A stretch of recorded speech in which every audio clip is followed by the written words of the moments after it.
Well, thank you all for coming. This is very overwhelming. William B. Ide, we'll start with him, since this is who this is all about, was born in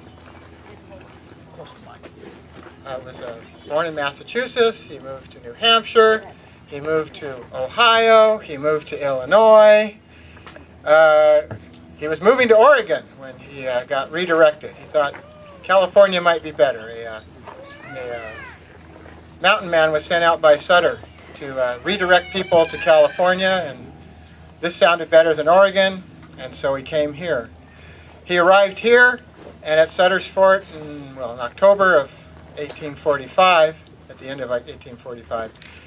Peter Lassen meets up with him and notices he has a saw in the back of his wagon. He says, "I have a place for a saw. Come on up, I have an empty cabin. You can build your saw there."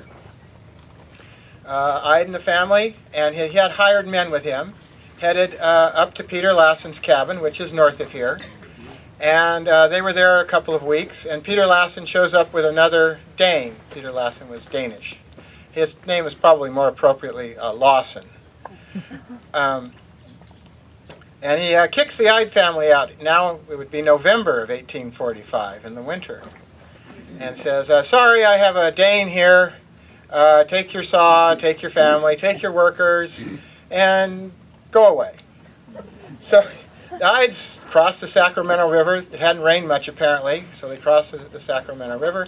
They ended up at the next cabin north, which was Joshua Belden's cabin, and that would be in what would be now Tehama.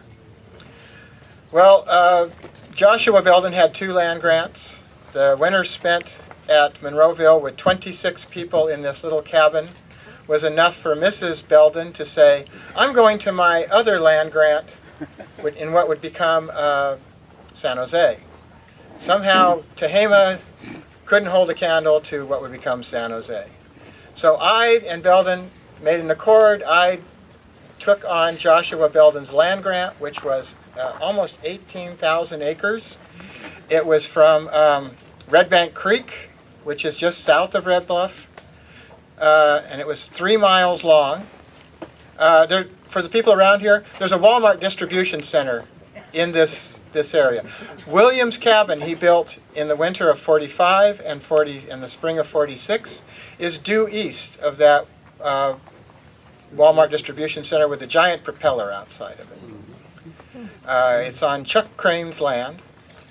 He took his sawmill. He built a mill, and one of the barns from that mill is still standing. His daughter's cabin, his daughter's house, has the barn there, and it's on Tyler Avenue. It's slated to be destroyed, so if you have a mind to help with maybe saving it, we can use a little help there. Well, spring came. They're building their cabin, and word comes after William has gone to Monterey. The capital of California was Monterey. He paid his fee to, this is a civil agreement between Joshua Belden and Ide to get the land. He could not receive a Mexican land grant. He was not Mexican. He was not married to a Mexican woman. He was not Catholic. So he could not receive a Mexican land grant. But he could enter into a contractual agreement with someone who did, and he did. He bought the land grant for half down and half later. He is building his cabin, and then comes word that the Mexican government, under the head of Castro in Monterey, now is going to null and void all agreements and kick out all Americans. Well, I could not leave. He was trying to get enough flour together. They were hiding what flour they had left from the Indians, and he could not leave. He did not have the animals. He did not have the manpower. He had not recovered from coming out here. Same with the other Americans that were here. So this was unsatisfactory, and this caused a revolt. They gathered. Northern California was the head, the center of the Bear Flag Revolt. We have Moon from Corning. We have Granville Swift of Orland. Most of these people are squatters. Lassen He's not a squatter. Lassen and Ide are not squatters. They gather at Moon's cabin. They decide they're going to revolt. They then meet up with Fremont's group on the northeast shoulder of the Sutter Buttes. Fremont is given some sort of mysterious and secretive orders that he took to his grave. He asked what would become the Bear Flaggers, this ragtag band of men, to do guerrilla warfare against the Mexican government. Ide and several of the other men say this is not honorable. If we're going to revolt, we are going to attack the capital, the nearest capital, and that would be the capital in Sonoma, the garrison. Fremont is hesitant. He does not have control of them. Kit Carson, his scout, wants to go with the Bear Flaggers. The Bear Flaggers ride day and night. And the next morning, well, it's a day later, and then the next morning, Ezekiel Merritt, mountain man extraordinaire. He's a bear hunter from the Chico area, from over this area. Just because you have a rifle doesn't mean that you're a good bear hunter. It takes a little more than that. It takes somebody with some wherewithal. And Stuttering Ezekiel Merritt. That's his name, Stuttering Ezekiel Merritt. He had a little bad blood with Vallejo's brother. Vallejo is the commander of the garrison at Sacramento. So he steps up, and he's going to get his moment here. And he takes his .50 caliber rifle, and he taps on the door, and he says, "Mr. Vallejo, you are my prisoner." Well, that little connection wasn't lost by the people who were revolting. That we had a bear hunter, we had the big oso, General Vallejo, and they started from then on calling themselves the Bear Flaggers. They were the bear hunters. William Todd, the nephew of Mary Todd, Lincoln's wife, William went to making a flag, and that's the flag we put on the grave. And if you notice, it's supposed to be a bear, but it's a pig. It's the pig flag. And everywhere they went, they got ribbed that they had the pig flag. Right back here. Yes, there's another one with the short-eared little pig flag. They cobbled that flag out of what they could. The Bear Flaggers have been treated through history rather rudely. They were a bunch of drunkards. They were a bunch of men. They didn't know what they were doing. Nothing could be further from the truth. 10 years earlier, the Alamo happened. These men knew exactly what they were up against. They didn't do much in that they were only organized for 26 days. They got the garrison in shape. They spiked the cannons at what was Yerba Buena, which we now call San Francisco, so that the warships that they knew were off the coast could come in. They were facilitating every way they could for the American government to come in, so they would not be in the bullseye anymore. William Ide does another couple of excursions, military. What am I looking for? Sortie, military event, where two of his men go out to get black powder. They are murdered and tortured. Two other men are captured. William's own son, William, is captured by Castro. Oddly, William B. Ide's son was making shingles overlooking Castro's compound. He wasn't spying. No, he wasn't spying. He was just making shingles there. But he was captured, and he stuck to his story, and he was charming enough that a couple of senoritas let him go. Well, after this short-lived little country, Ide was the president of the California Republic. It was a country. He was the commander-in-chief of its army, and upon the sailing ships of the U.S. Navy coming in, he graciously and quickly hands over the bear flag and raises the American flag. He then, not being a military person, is not given an officer's position in the army to go push the Mexicans out of California.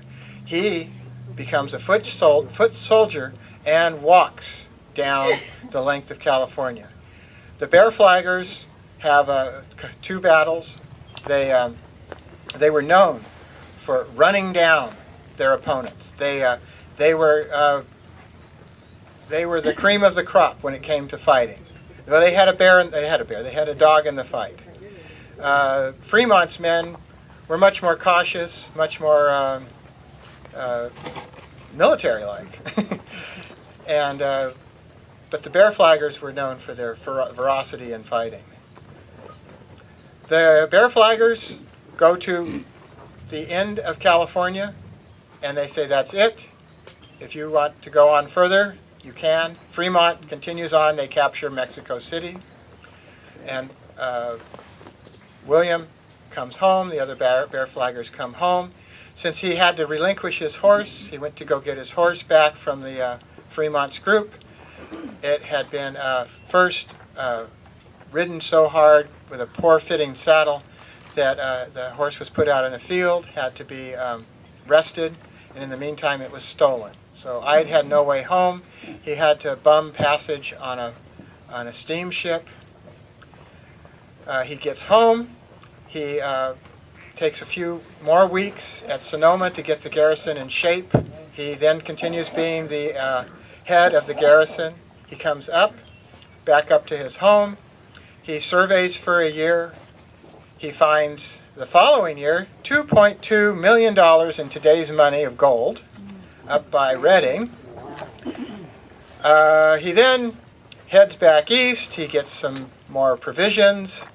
He then comes back and is hit with a large tax bill. Well, just by coincidence, just about the indebtedness of his tax bill, he doesn't want to give up his gold, is a judge position. So about a half a mile to our east, he had a courthouse. That courthouse was made when a riverboat ran aground, and Mr. Monroe stripped the wood off and made a bar. They later turned it into a courthouse because they had the largest population because the miners were coming through. And Ide is the judge, and then through time he becomes, the back of the headstone lists it all. He was everything. He was the county. He was the court recorder. He was sheriff. Well, no, was he the sheriff? Deputy sheriff. And for the most part, he was the county. He then contracts smallpox the winter of '52, and the night of the 21st to the 22nd of December he dies. 20th to the 21st, sorry, he dies. The local people here, the people who grew up here and such, tell the story that he's not really buried here. He's buried near the cabin. I'm still of that mind.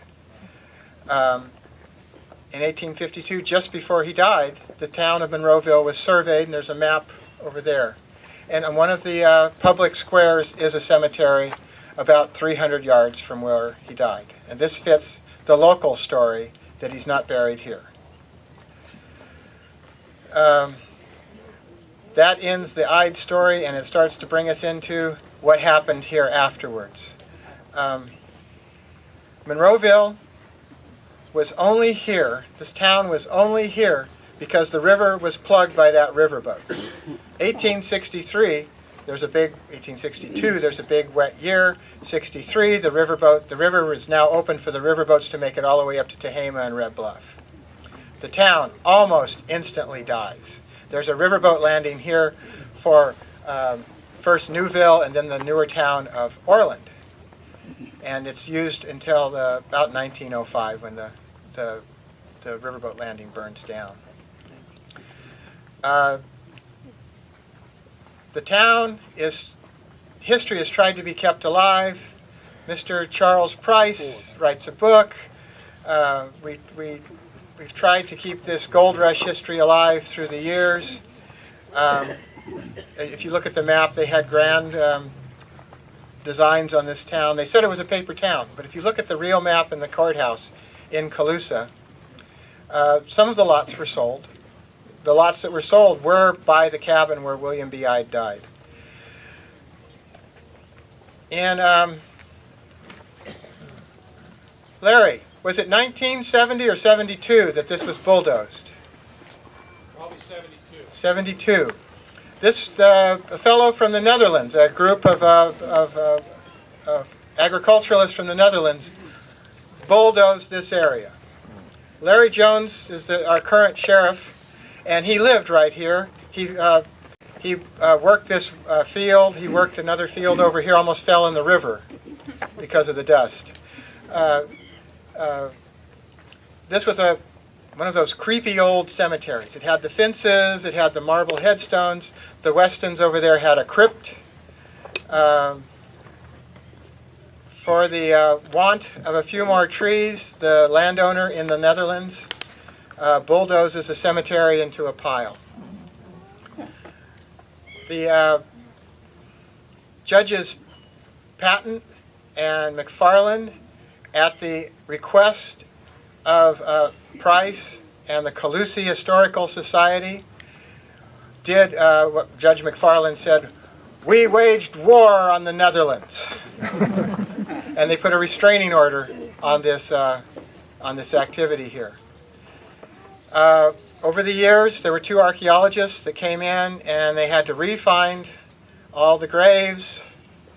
The second archaeologist found what he felt was the grave of William B. Ide, right here.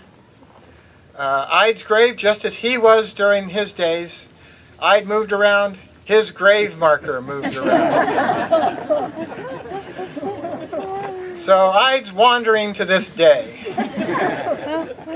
The headstones were made by a fellow in Paradise out of the goodness of his heart. He did what he did on the gravestones to the best of his knowledge. Inside our marble headstone is his headstone, the one that the fellow from Paradise built. It says governor on it. Ide wasn't a governor. He was the president. He was the commander-in-chief. He could be considered a governor, but he was not. That was not his title. William B. Ide preferred, and if you look at his writings, he prefers to be called commander-in-chief. So if you think of him, he would prefer to be Commander-in-Chief Ide, not President Ide. He was a humble man. He did not toot his own horn. Fremont took full advantage of this, and most of the Bear Flag Revolt was overshadowed by him. I was giving a PowerPoint presentation. Somehow this has to come to me a little bit. And I noticed that it said governor. I did not think that was proper. That put a burr under my saddle. And over the years, I have slowly plugged along. The Colusa Historical Society, they donated the stone. Native Sons of the Golden West donated the cutting. Pioneer Heritage donated the materials and some of we had some of the stones polished. The edges had to be polished and such. It is still a rather humble gravesite. His sons and daughter have much more elaborate headstones in Red Bluff. But Ide at least has something a little more fitting. It denotes and recognizes him. So thank you for coming. Thank you for honoring Mr. Commander-in-Chief Ide, Judge Ide, Surveyor Ide, Teacher Ide. Again, the whole list is on the back there. You could put whatever you want there in front. He was a remarkable man, a bit wordy, but a remarkable man. So thank you. We will now continue on with what we have planned.